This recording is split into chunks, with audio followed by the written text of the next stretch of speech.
المركز الاول حتى في 16 مدينه. الاضافه هنا الان الفرصه الاخيره والمحاوله التي مرت من جانب شكيل الى خارج ارضيه الملعب. فرصه الماضيه من جانب موزمبيق، هنا الاعاده والفرصه الاخيره والمحاوله الماضيه. راسيه تبعد الى خارج ارضيه الملعب، رميه جانبيه، لكن من يشاهد المباراه كرة عند المنتخبين في مصلحة المنتخب موزمبيق. تسديده مانديريا للمرة الثالثة، بصراحة أداء كبير لمانديريا، إنقاذ للمنتخب الجزائري.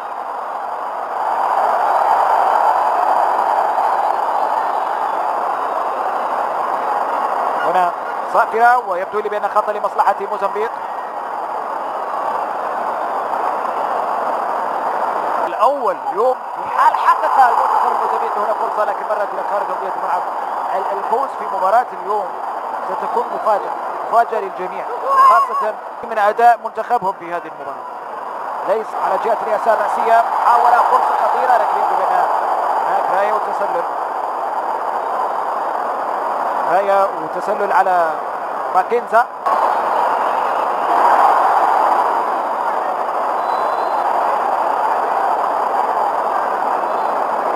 صافرة وخطأ.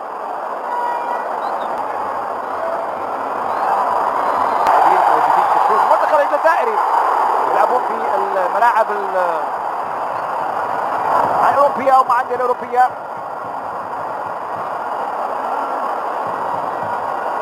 هنا المحاولة والفرصة الأخيرة، التغطية موجودة في موزمبيق. هنا المحاولة والفرصة الأولى لمصلحة المنتخب الجزائري، لكن ممتاز.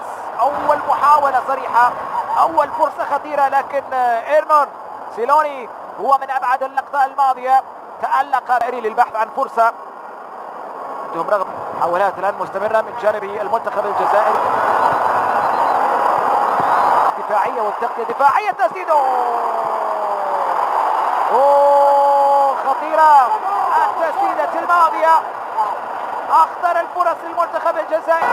كرة في منتصف الملعب الآن المنتخب الموزمبيقي،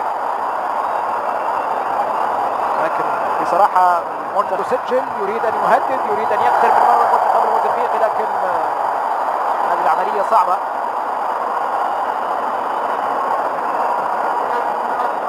تمريرة إلى سفيان في جولي، لكن سنرى اللاعب الثاني إسلام سليماني. إذن التغييرين بدخول محمد. صافرة خطأ لمصلحة المنتخب الجزائري.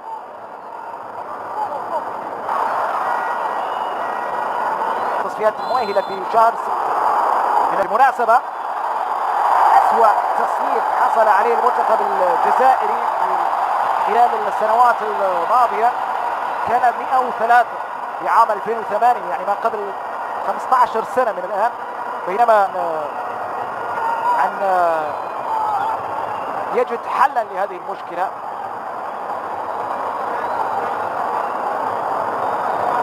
عندما انتهت بفوز المنتخب الجزائري كان يقام في عندما خرج بهدفين مقابل هدف. تعود من جديد في منتصف الملعب. صافرة وخطأ لمصلحة المنتخب. هنا الآن المحاولة إلى رياض محرز، خطيرة عرضية لكن الكرة تبعد. ولا جزائرية مستمرة عرضية، لكن هي أبرز اللاعبين في تشكيلة منهم للتقدم نحو الأمام، الاقتراب من المناطق متواضع المنتخب.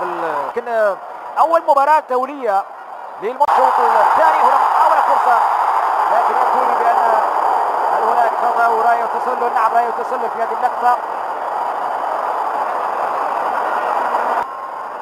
ميمو لم يخسر في 9 مباريات الأخيرة، وبالتالي هو يريد، أو المنتخب الوحيد اللي كان قادر على خسارة موزمبيق. تسديده ما زالت.